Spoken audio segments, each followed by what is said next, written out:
c'est forcément exagéré. 400 ans plus tôt, la France n'aurait jamais pu posséder un niveau de diffusion du savoir aussi impressionnant. C'était impossible, du moins selon tout ce que l'on enseignait depuis des décennies dans les grandes universités européennes. Celui qui prononça cette phrase, avec un sourire presque moqueur au coin des lèvres, s'appelait Heinrich Vogel, professeur d'histoire culturelle dans l'une des plus prestigieuses universités de Munich. Spécialiste reconnu de l'histoire de la transmission des connaissances, il avait passé sa vie à étudier l'impact de l'imprimerie, des manuscrits populaires, des livres de colportage et des systèmes éducatifs dans l'Europe moderne. Mais ce jour-là, dans ses mains, il tenait un dossier qui allait fissurer toutes ses certitudes. Ce dossier ne parlait ni de l'Allemagne, ni de l'Italie, ni de l'Angleterre. Il parlait de la France rurale et urbaine d'il y a environ 4 siècles. Une France que beaucoup d'étrangers imaginaient encore comme un territoire partagé entre nobles arrogants, paysans illettrés, prêtres tout-puissants et villages plongés dans l'ignorance. Une France de clichés, en somme. Une France que l'on résume trop souvent, à l'étranger, à Versailles, aux guerres, au vin, au fromage et aux révolutions. Pourtant, les documents que le professeur Vogel avait sous les yeux racontaient une autre histoire. Une histoire beaucoup plus dérangeante pour les certitudes occidentales elles-mêmes. Une histoire dans laquelle la France, bien avant l'époque moderne telle qu'on la glorifie aujourd'hui, possédait déjà des réseaux de diffusion du savoir pratique, des formes d'éducation populaire, des circuits commerciaux du livre bon marché, des almanachs, des livrets de métiers, des contrats modèles, des calendriers agricoles, des chansons imprimées, des récits moraux, des textes religieux accessibles, des brochures juridiques simplifiées et des supports de lecture utilisés par des artisans, des marchands, des compagnons, des paysans aisés et parfois même par des familles très modestes. En lisant les premières lignes, Heinrich Vogel pensa immédiatement à une erreur. Une exagération nationaliste française, peut-être. Une reconstruction romantique inventée par quelques historiens trop amoureux de leur pays. Après tout, la France aime raconter qu'elle a tout inventé, qu'elle a éclairé le monde, qu'elle a porté la civilisation à bout de bras. Et soyons honnêtes, nous Français, ou ceux qui connaissent bien la France, savons que cette tendance à l'autoglorification existe bel et bien. Mais ici, le plus troublant, c'est que les sources ne venaient pas seulement de Français.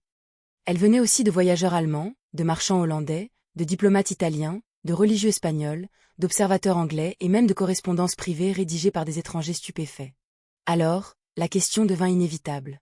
Et si la France populaire, celle des marchés, des ateliers, des paroisses, des ports, des foires et des villages, avait été beaucoup plus instruite, organisée et avide de savoir qu'on ne l'admettait généralement? Heinrich Vogel, 47 ans, était un homme méthodique, sec, presque froid. Il enseignait l'histoire médiévale et moderne à Munich, et son domaine de spécialisation était l'évolution des systèmes d'information en Europe. Son sujet favori restait l'imprimerie germanique, l'héritage de Gutenberg, la manière dont la technique du caractère mobile avait bouleversé la société européenne. Depuis toujours, il croyait profondément que l'Allemagne avait été le moteur central de cette révolution intellectuelle. Pour lui, l'histoire était claire. Gutenberg avait ouvert la porte, les universités allemandes avaient consolidé la méthode, les imprimeurs protestants avaient accéléré la diffusion des textes, puis le reste de l'Europe avait suivi. La France, dans son esprit, était certes brillante par sa littérature, sa diplomatie, son art de vivre, ses salons et ses philosophes. Mais la France populaire? La France des gens ordinaires? Là, Heinrich était beaucoup plus sceptique. Comme beaucoup d'intellectuels étrangers, il avait longtemps séparé la France en deux mondes. D'un côté, la France élégante, aristocratique, philosophique, littéraire, de l'autre, une France rurale supposément lente, analphabète, superstitieuse. Attachée aux traditions et peu concernée par la circulation du savoir pratique. C'est précisément ce préjugé qui allait exploser. Un matin d'hiver, alors qu'il travaillait dans la salle silencieuse d'une bibliothèque universitaire, sa collègue Claire Delattre, historienne française invitée à Munich, lui apporta un dossier épais. Elle connaissait son intérêt pour la diffusion de l'information et lui dit simplement « Heinrich, si tu veux comprendre l'Europe autrement, lis ceci. Ce n'est pas sur l'Allemagne. C'est sur la France des livrets populaires, des écoles paroissiales, des colporteurs et des réseaux de savoir pratique au XVIIe siècle. » Heinrich leva les yeux avec un air poli mais peu convaincu. « La France du XVIIe siècle ?» demanda-t-il. « Tu veux parler de la France de Louis XIII, de Louis XIV, des guerres, des impôts, des campagnes pauvres et de l'absolutisme? Quel rapport avec une diffusion populaire du savoir ?» Claire sourit. Ce sourire, Heinrich allait s'en souvenir longtemps. « Lis d'abord. Moque-toi après. » Il ouvrit le dossier presque par obligation. Mais après quelques pages, son visage changea. Ce qu'il découvrait semblait aller à l'encontre de tout ce qu'il croyait savoir. Les documents évoquaient la circulation massive de petits imprimés bon marché dans plusieurs régions françaises, la bibliothèque Bleu 3, les almanachs populaires, les livrets de colportage, les manuels de calcul, les recueils de modèles de lettres, les formulaires de contrat, les livrets de dévotion, les chansons imprimées, les petits récits historiques, les textes de morale pratique, les calendriers agricoles et même des supports destinés à aider les artisans et commerçants à gérer leurs affaires. Ces textes n'étaient pas réservés aux nobles. Ils ne circulaient pas seulement dans les bibliothèques des élites. Ils passaient de main en main, se vendaient sur les marchés, voyageaient dans les sacs des colporteurs, se lisaient à voix haute dans les veillées, se conservaient dans les familles, s'usaient dans les ateliers. Les prix, selon certains inventaires et registres, pouvaient être suffisamment bas pour permettre à des foyers modestes d'en acquérir au moins quelques exemplaires au fil de l'année. Pas une bibliothèque immense, bien sûr. Pas une instruction parfaite. Mais une relation concrète, vivante, presque quotidienne avec l'écrit. Heinrich S. Areta. Il rilut la phrase. Puis encore une fois. Des supports pratiques accessibles à des gens ordinaires. En France. 4 siècles plus tôt. Il murmura. Non. Ce n'est pas possible.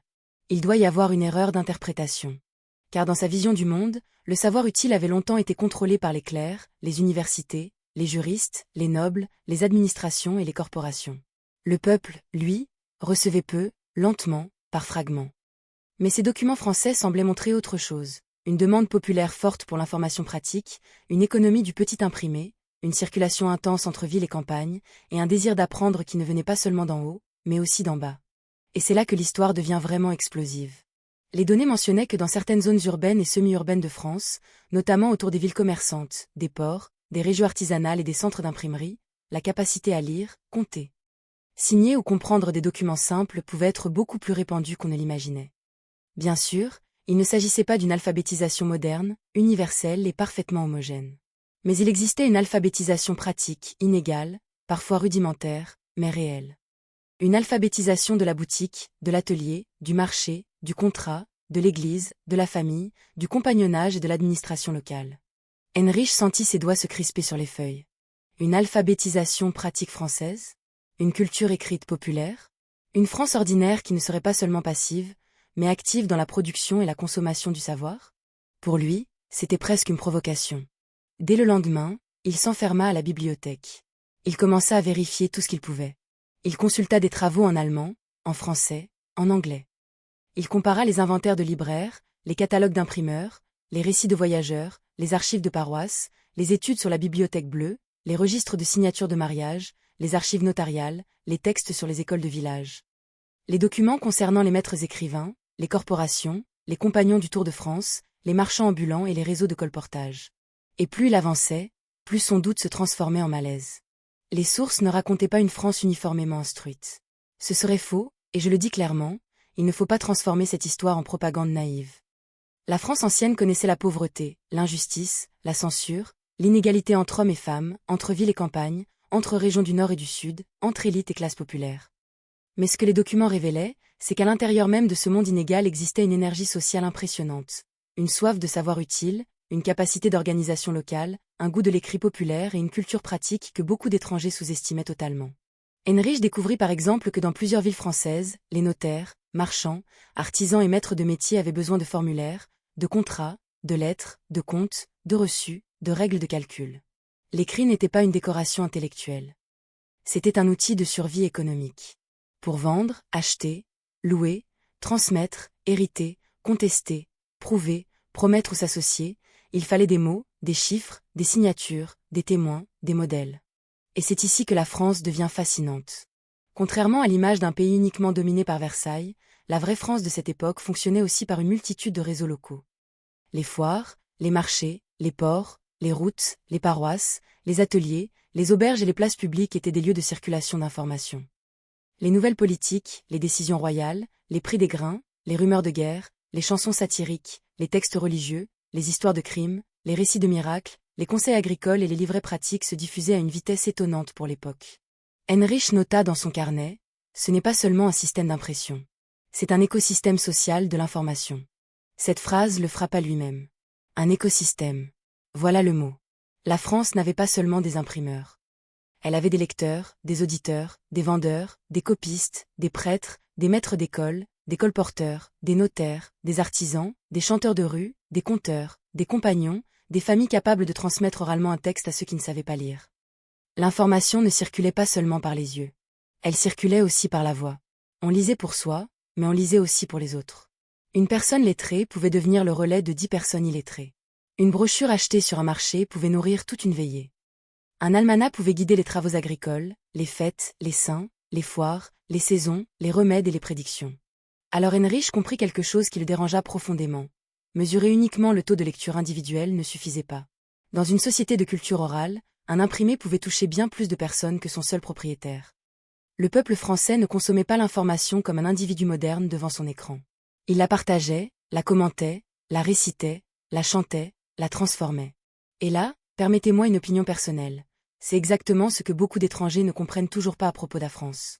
Ils regardent la France comme un musée. Ils voient les châteaux, les cafés, les manifestations, les fromages, les débats interminables à la télévision, puis ils disent « les Français parlent trop, critiquent trop, se disputent trop ». Mais cette culture de la parole, de l'argument, de la lecture publique, de la contestation, de la discussion autour d'un texte, ne tombe pas du ciel. Elle a une longue histoire. La France n'est pas seulement un pays de monuments. C'est un pays où l'information devient immédiatement conversation, débat, conflit, ironie, satire, revendication. Et c'est peut-être précisément ce qui rend la France si agaçante pour certains étrangers, mais si fascinante pour d'autres. Heinrich poursuivit son enquête. Il se concentra ensuite sur l'éducation. Là encore, il s'attendait à trouver un système très fermé. Pourtant, les archives révélaient une situation plus complexe. Dans de nombreuses régions, des petites écoles paroissiales, des maîtres d'écriture, des écoles tenues par des congrégations, des enseignants locaux et des structures informelles permettaient à certains enfants du peuple d'apprendre à lire, à écrire ou au moins à signer et compter. L'accès n'était pas égal. Les filles étaient souvent moins favorisées que les garçons, même si certaines régions présentaient des exceptions remarquables. Les pauvres restaient désavantagés. Mais l'existence d'un tissu éducatif populaire était difficile à nier. Dans certains villages, l'école n'était pas un grand bâtiment prestigieux. C'était une pièce, une maison, un local près de l'église, un maître payé par les familles, par la paroisse, par une fondation pieuse ou par une combinaison de contributions. Les frais pouvaient être modestes. Parfois, on payait en argent, parfois en nature, parfois grâce à des arrangements locaux. Le but n'était pas toujours de former des savants. Il s'agissait souvent d'apprendre à lire les prières, reconnaître les textes religieux, tenir des comptes simples, écrire son nom, comprendre les obligations de la vie sociale et économique. Heinrich compara cette réalité à ses propres idées sur l'Allemagne. Il savait que les régions protestantes avaient aussi développé une forte culture de la lecture biblique, que certaines villes allemandes étaient très alphabétisées, que l'éducation y avait joué un rôle immense. Mais ce qui le troublait, c'était la spécificité française, une combinaison entre centralisation monarchique, culture catholique, économie urbaine, réseau de colportage, littérature populaire, besoins administratifs et ambition sociale. La France n'était pas seulement un pays d'élite brillante. C'était aussi un pays où les cris descendaient dans la rue, parfois sous des formes modestes, imparfaites, bon marché, mais puissantes. Puis il découvrit le monde du compagnonnage. Et là, son étonnement devint presque de l'admiration. Ces jeunes artisans qui voyageaient de ville en ville pour se former, perfectionner leur métier, rencontrer des maîtres, apprendre des techniques, partager des récits, des règles, des chansons, des symboles et des savoir-faire, constituaient une sorte de réseau mobile de connaissances professionnelles. Ce n'était pas une université au sens classique. Mais c'était une université de la route, de la main, du geste, du chantier, de l'atelier. Un compagnon charpentier, tailleur de pierre, menuisier, boulanger, serrurier ou cordonnier ne transportait pas seulement ses outils. Il transportait des méthodes, des secrets de métier, une mémoire collective, une discipline, une fierté. Il apprenait par observation, répétition, transmission orale, parfois par notes, parfois par dessin, parfois par modèle. Dans cette France-là, le savoir ne vivait pas seulement dans les livres. Il vivait dans les mains. Heinrich écrivit dans son carnet. La France populaire a développé une intelligence pratique très avancée, mais l'historiographie étrangère l'a trop souvent confondue avec de l'ignorance parce qu'elle ne ressemblait pas à l'intelligence universitaire. Cette phrase est capitale. Et franchement, elle devrait être affichée dans beaucoup de débats actuels. Car encore aujourd'hui, on méprise souvent les savoirs pratiques. On croit qu'un pays est intelligent seulement quand il produit des théories abstraites, des diplômes prestigieux ou des technologies visibles. Mais l'intelligence d'un peuple se mesure aussi à sa capacité à organiser un marché, réparer une route, transmettre un métier, gérer l'eau, conserver la nourriture, écrire un contrat, lire un almanach, discuter une décision injuste, transformer une chanson en critique politique. Et sur ce terrain-là, la France ancienne avait une force que beaucoup d'étrangers découvrent avec surprise. Heinrich se pencha ensuite sur les villes françaises. Paris, bien sûr, occupait une place immense. Mais il refusa de réduire la France à Paris. Il étudia Lyon, Rouen, Bordeaux, Nantes, Marseille, Toulouse, Troyes, Dijon, Rennes, Lille, Tours, La Rochelle et d'autres centres urbains. Il comprit que chaque ville possédait sa propre fonction dans la circulation de l'information. Les ports recevaient des nouvelles du monde. Les villes d'imprimerie produisaient les textes. Les foires diffusaient les marchandises et les livraient. Les routes transportaient les rumeurs, les ordres et les chansons. Les marchés transformaient tout en conversation. À Troyes, il s'intéressa particulièrement à la Bibliothèque bleue, ces petits livres populaires imprimés sur du papier modeste, souvent couverts d'une couverture bleu-grise, vendus à bas prix et diffusés par colportage. Ces textes pouvaient être religieux, moraux, pratiques, merveilleux, historiques, comiques ou sentimentaux. Les élites les regardaient parfois avec mépris. Mais pour beaucoup de gens ordinaires, ils représentaient une fenêtre sur un monde plus vaste. Heinrich, stupéfait, déclara lors d'un séminaire: « Nous avons peut-être sous-estimé la profondeur de la culture populaire française. Nous avons cru que le peuple attendait passivement l'arrivée des Lumières. » Mais il existait déjà des formes de curiosité, de lecture, de circulation narrative et de savoir pratique qui ont préparé le terrain. La salle resta silencieuse.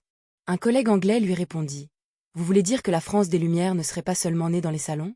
Heinrich répondit: « Exactement. Les salons ont brillé, mais ils n'ont pas jailli du vide. Sous eux, autour d'eux, parfois contre eux, existait une société qui parlait, lisait, chantait, achetait des brochures, commentait les nouvelles, observait les prix, contestait les impôts, transmettait des savoirs. Les Lumières françaises ne sont pas seulement l'histoire de quelques grands hommes. Elles sont aussi le sommet visible d'un immense réseau de pratiques culturelles. » Cette idée provoqua un débat violent. Certains universitaires l'accusèrent d'exagérer. D'autres lui reprochèrent de romantiser le peuple français. Un historien suisse affirma: « Attention, ne transformons pas quelques poches d'alphabétisation en miracle national. » La France ancienne restait profondément inégalitaire. Heinrich accepta l'objection. Il répondit: « Oui, bien sûr. Mais reconnaître l'inégalité ne doit pas nous empêcher de reconnaître la vitalité. Ce que je conteste, c'est l'image d'un peuple entièrement passif, muet et ignorant. Et c'est exactement là que le sujet devient sensible pour les Français d'aujourd'hui. Parce que la France aime se raconter comme le pays de la Révolution, des droits, de la raison, de l'école républicaine. Mais avant la République, avant Jules Ferry, avant la grande école obligatoire, il existait déjà des formes d'éducation, de transmission, d'ambition sociale et de culture populaire. Elles étaient imparfaites, limitées, inégalitaires, mais elles existaient. Et les reconnaître ne diminue pas la République. Au contraire, cela montre que la République n'a pas créé à partir de rien un peuple avide de savoir, elle a institutionnalisé, élargi et rendu plus juste une aspiration ancienne. Heinrich décida alors de se rendre en France. Il arriva d'abord à Paris, mais au lieu de commencer par les lieux habituels, il évita la Tour Eiffel, les Champs-Élysées et Versailles. Il se rendit dans des archives, puis dans des bibliothèques régionales. Il voyagea à Troyes, à Lyon, à Rouen, à Bordeaux. Il rencontra des historiens locaux, des conservateurs, des descendants d'artisans, des spécialistes du livre ancien, des chercheurs sur le colportage et des passionnés d'histoire régionale. Ce qui le frappa immédiatement, ce fut la densité de la mémoire française. Dans chaque ville, quelqu'un lui disait: « Ici, il y avait un imprimeur. Là, une foire. Ici, une école paroissiale. Là, un atelier. Ici, une confrérie. Là, un port où arrivaient les nouvelles. Ici, une famille de libraires. Là, une tradition de chansons satiriques. » La France n'était pas une ligne droite. C'était une mosaïque. Un soir, à Troyes, il consulta un petit livret ancien derrière une vitrine. Le papier était fragile, presque pauvre.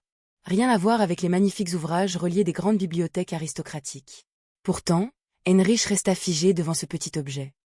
Il comprit qu'il tenait là, symboliquement, quelque chose de plus explosif qu'un traité luxueux, un savoir suffisamment humble pour voyager. C'est là que son regard changea. Il murmura: « La grandeur d'un pays ne se trouve pas seulement dans ses palais. Elle se trouve aussi dans ce qu'un simple marchand ambulant pouvait mettre entre les mains d'un artisan, d'une servante, d'un paysan ou d'un jeune apprenti. » Cette phrase, lorsqu'elle fut plus tard reprise dans une vidéo documentaire, provoqua une avalanche de commentaires. Des spectateurs français écrivirent: « Enfin quelqu'un comprend que notre histoire ne se limite pas au roi. » D'autres répondirent: « Attention, ne faites pas croire que tout le monde savait lire, c'est faux. » Des étrangers s'étonnèrent. On nous avait toujours présenté la France ancienne comme un pays figé avant la Révolution. Des historiens intervinrent pour nuancer, corriger, préciser. Et c'est justement ce qui rend le débat passionnant. La vérité historique n'est pas un slogan, mais elle peut détruire des clichés. Et le cliché détruit ici est énorme. Non, la France ancienne n'était pas uniquement une scène où des nobles dansaient pendant que le peuple mourait dans l'ignorance. Oui, l'injustice était réelle. Oui, la misère existait. Oui, le système social était dur. Mais au cœur même de cette dureté, des Français ordinaires cherchaient des outils pour comprendre, travailler, s'élever, se défendre, prier, calculer, chanter, rire et transmettre. Heinrich s'intéressa alors à un autre aspect, la rapidité de circulation des nouvelles. Il savait bien qu'il ne fallait pas comparer naïvement le XVIIe siècle à Internet. Pourtant, dans le cadre de l'époque, certaines informations circulaient avec une efficacité remarquable. Les messagers, les relais de poste, les marchands, les ports, les foires, les correspondances, les gazettes et les rumeurs formaient une infrastructure complexe. Une décision royale pouvait être connue dans une province. Un événement militaire pouvait alimenter des conversations loin du front. Une crise de subsistance pouvait déclencher des lettres, des plaintes, des rapports, des décisions administratives. Les chansons politiques pouvaient se répandre à une vitesse redoutable. La France, pays de l'État central, était aussi un pays de la rumeur décentralisée. Et cette tension entre pouvoir central et parole populaire est l'un des moteurs les plus puissants de son histoire. Heinrich nota: la France ancienne a inventé une forme de nervosité informationnelle. Tout devient affaire publique. Tout se commente. Tout se discute. Franchement, n'est-ce pas encore vrai aujourd'hui? Un décret, une réforme, une hausse de prix, une phrase présidentielle, une décision administrative, et tout le pays se transforme en plateau de débat géant. Les étrangers appellent cela de l'agitation. Les Français appellent cela la vie publique. Et moi, je pense que les deux ont un peu raison. Oui, la France fatigue. Oui, la France se dispute trop. Mais cette dispute permanente est aussi une preuve que la société refuse de devenir silencieuse. Heinrich, lui, commençait à avoir une continuité profonde. La France des almanachs, des colporteurs, des chansons et des marchés annonçait déjà la France des journaux, des pamphlets, des cafés, des clubs politiques, des barricades, des tracts, des émissions de débat et des réseaux sociaux. The support change. Le tempérament reste. Mais son enquête ne s'arrêta pas là. Il se pencha sur les formes de solidarité locale. Dans les villages, les paroisses, les confréries, les corporations, les communautés de métiers, les familles élargies et les réseaux de voisinage, il trouva des mécanismes d'entraide, de contrôle social, d'apprentissage et de transmission. Encore une fois, il ne s'agissait pas d'un paradis égalitaire. Ces structures pouvaient être oppressives, fermées, conservatrices. Mais elles permettaient aussi de maintenir un tissu social dense. La France ancienne recyclait, réutilisait, réparait, revendait. Les vieux vêtements circulaient. Les chiffons servaient à fabriquer du papier. Les objets étaient transmis, transformés, raccommodés. Rien n'était gaspillé comme dans notre société de consommation actuelle. Heinrich, venant d'un pays moderne très fier de ses politiques environnementales, fut frappé par cette évidence. Les sociétés pauvres développent souvent une économie circulaire par nécessité bien avant que les sociétés riches ne la redécouvrent par idéologie. Il écrivit: ce que nous appelons aujourd'hui durabilité fut longtemps une contrainte quotidienne pour les Français ordinaires. Là encore, c'est une leçon importante. Quand on parle de modernité, on oublie souvent que certaines pratiques anciennes étaient plus sobres, plus rationnelles et parfois plus écologiques que nos habitudes actuelles. La France n'a pas attendu les campagnes publicitaires contemporaines pour savoir réparer, conserver, transformer, économiser. La différence, c'est qu'autrefois, cette sobriété venait souvent de la pauvreté. Aujourd'hui, elle devrait venir de la conscience. Au fil des mois, Heinrich sentit son admiration grandir. Mais il voulait rester prudent. Il ne voulait pas devenir l'un de ces étrangers qui idéalisent la France après 3 cafés à Paris et 2 visites de villages pittoresques. Il connaissait les pièges, la France romantique, la France carte postale, la France éternelle. Il voulait comprendre la France réelle, avec ses contradictions. Et justement, plus il avançait, plus il comprenait que la contradiction était peut-être le cœur même de la France. La France ancienne était centralisée, mais pleine de réseaux locaux. Catholique, mais traversée de pratiques populaires parfois irrévérencieuses. Hiérarchique, mais travaillée par une ambition sociale constante. Inégalitaire, mais obsédée par l'idée de mérite, d'honneur, de rang et d'élévation. Contrôlée par la censure, mais saturée de chansons, de rumeurs et de textes clandestins. Attachée à l'ordre, mais toujours prête à discuter l'ordre. Pauvre par endroits, mais culturellement inventive. Dominée par des élites, mais alimentée par un peuple qui voulait comprendre. Heinrich finit par formuler son hypothèse centrale. La France n'a pas seulement produit une culture savante, elle a produit une culture de la médiation.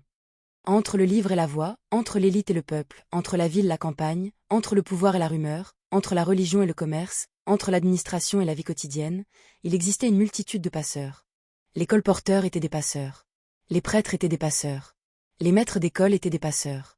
Les notaires étaient des passeurs. Les compagnons étaient des passeurs. Les chanteurs de rue étaient des passeurs. Les mères qui racontaient les histoires aux enfants étaient des passeuses. Les artisans qui apprenaient à un apprenti à lire une mesure, un plan ou une facture étaient des passeurs. La France avançait par ses médiations invisibles. Lorsqu'il présenta ses conclusions à Munich, la salle était pleine. Le titre de sa conférence avait été volontairement provocateur. La France populaire savait-elle déjà organiser le savoir avant les Lumières? Dès les premières minutes, l'atmosphère devint électrique. Heinrich déclara: pendant longtemps, J'ai cru que l'histoire de la transmission du savoir en Europe pouvait être racontée principalement à partir des grandes inventions techniques, des universités, des réformes religieuses et des élites intellectuelles. Mais mes recherches sur la France m'obligent à revoir cette vision. Le savoir ne descend pas seulement du sommet. Il circule aussi par nécessité sociale. Et dans la France d'il y a 4 siècles, cette nécessité était déjà extraordinairement puissante. Un professeur autrichien l'interrompit. Êtes-vous en train de dire que la France était plus avancée que l'Allemagne? La question était piégée. Toute la salle retint son souffle. Heinrich répondit calmement, je ne dis pas cela. L'Allemagne a joué un rôle fondamental dans l'histoire de l'imprimerie et de l'éducation religieuse. Mais je dis que la France a développé une forme particulière de culture pratique populaire que nous avons trop longtemps sous-estimée. Chaque pays européen a ses propres chemins vers le savoir. Le problème commence quand l'un de ces chemins prétend être le seul modèle de civilisation. Cette phrase fit l'effet d'une bombe. Car derrière le débat historique se cachait une question beaucoup plus actuelle. Pourquoi les étrangers jugent-ils si souvent la France avec des catégories simplistes? Pourquoi certains la voient-ils seulement comme arrogante, bureaucratique, nostalgique, ingouvernable? Pourquoi oublie-t-il sa capacité profonde à transformer le savoir en débat public, l'information en culture, la lecture en contestation, la tradition en conflit vivant? Et pourquoi les Français eux-mêmes oublient-ils parfois cette force?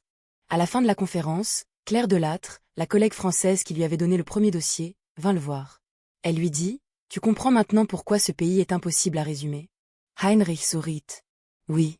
La France n'est pas seulement un pays. C'est une conversation qui dure depuis des siècles. » Cette phrase aurait pu sembler trop belle, presque fabriquée pour une vidéo YouTube. Mais elle disait quelque chose de vrai. La France est une conversation permanente entre le passé et le présent, entre l'État et le peuple, entre la grandeur et la plainte, entre l'idéal et la colère, entre le livre et la rue. C'est ce qui la rend insupportable pour ceux qui aiment l'ordre simple.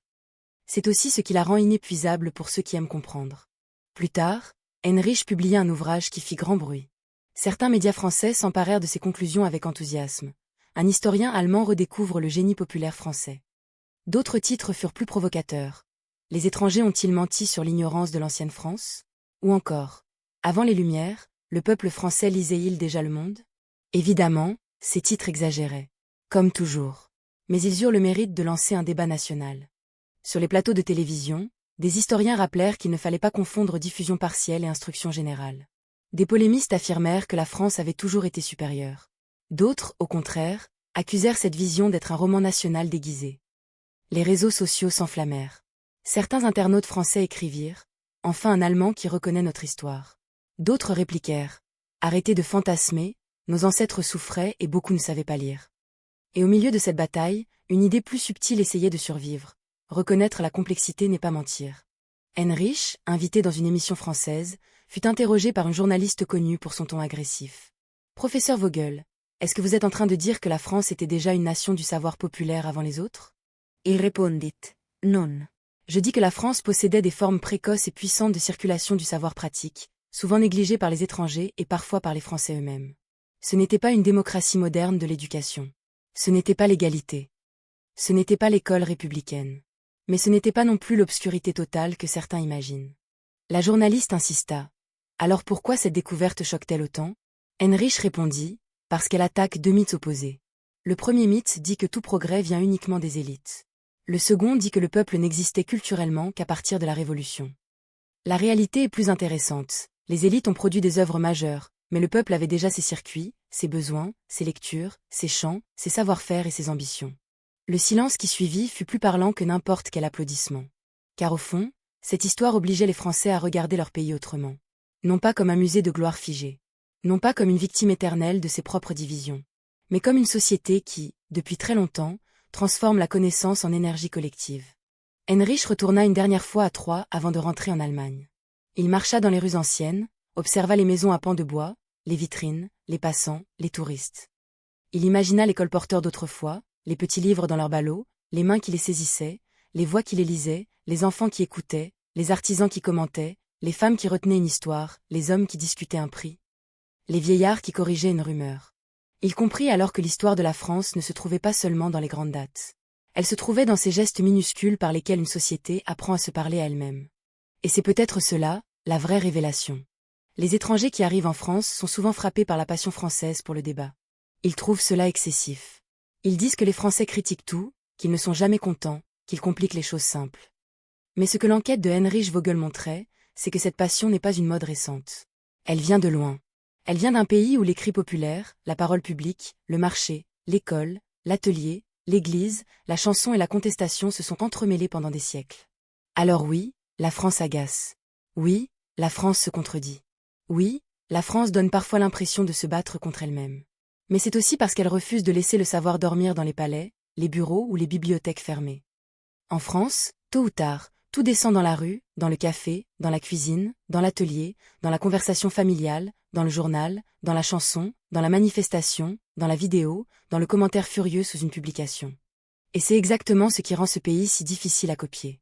À la fin de son livre, Heinrich écrivit une phrase qui résume toute son évolution. Je suis venu chercher la preuve que la France populaire était en retard. J'ai découvert une société imparfaite, inégalitaire, bruyante, contradictoire, mais profondément vivante, où le savoir pratique circulait avec une intensité que je n'avais pas imaginée. Cette phrase fit le tour des réseaux français. Certains la trouvèrent magnifique. D'autres la jugèrent trop flatteuse. Mais une chose était sûre, elle avait réveillé une fierté étrange, pas une fierté arrogante de monument ou de conquête, mais une fierté plus profonde, celle d'un peuple qui, même lorsqu'il n'avait pas tout, cherchait déjà à comprendre, à apprendre, à transmettre et à discuter. Et finalement, la plus grande leçon de cette histoire n'est peut-être pas que la France était plus avancée que tel ou tel pays. Ce genre de compétition historique finit toujours par devenir stérile. La vraie leçon, c'est que le savoir ne suit jamais une seule route. Il peut passer par une presse luxueuse ou par un livret bon marché, par une université ou par un atelier, par un philosophe célèbre ou par un colporteur oublié, par un traité académique ou par un almanach taché de doigts, par un salon parisien ou par une veillée de village. La France, dans cette histoire, nous rappelle que la civilisation ne se mesure pas seulement à ce que les élites écrivent, mais aussi à ce que les gens ordinaires peuvent s'approprier. Et c'est là que le regard des étrangers sur la France change radicalement. Ils pensaient découvrir un pays de clichés, baguettes, grève, arrogance, romantisme, bureaucratie, vieux châteaux et débats interminables. Ils découvrent un pays où ces débats ont des racines profondes. Un pays où l'information est depuis longtemps une affaire collective. Un pays où même les contradictions deviennent une forme de vitalité.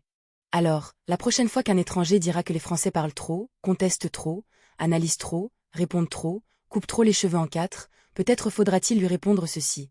Ce n'est pas un défaut apparu hier. C'est l'héritage d'une longue histoire où le savoir n'est jamais resté silencieux. Et si cela dérange, tant mieux. Parce qu'un pays qui dérange est souvent un pays qui pense encore. Heinrich Vogel, l'homme qui était venu vérifier une erreur, repartit avec une certitude inverse. L'erreur n'était pas dans les archives françaises. L'erreur était dans son regard. Il avait cru que la modernité ne pouvait venir que des grandes inventions et des grands centres intellectuels. Il avait oublié les routes poussiéreuses, les marchés bruyants, les ateliers sombres, les petites écoles, les livrets usés, les voix anonymes. Il avait oublié que l'histoire d'un peuple ne s'écrit pas seulement avec l'encre des puissants. Elle s'écrit aussi avec les mains de ceux qui apprennent pour survivre. Et dans cette France ancienne, imparfaite mais incroyablement vivante, ses mains étaient bien plus nombreuses qu'il ne l'avait jamais imaginé.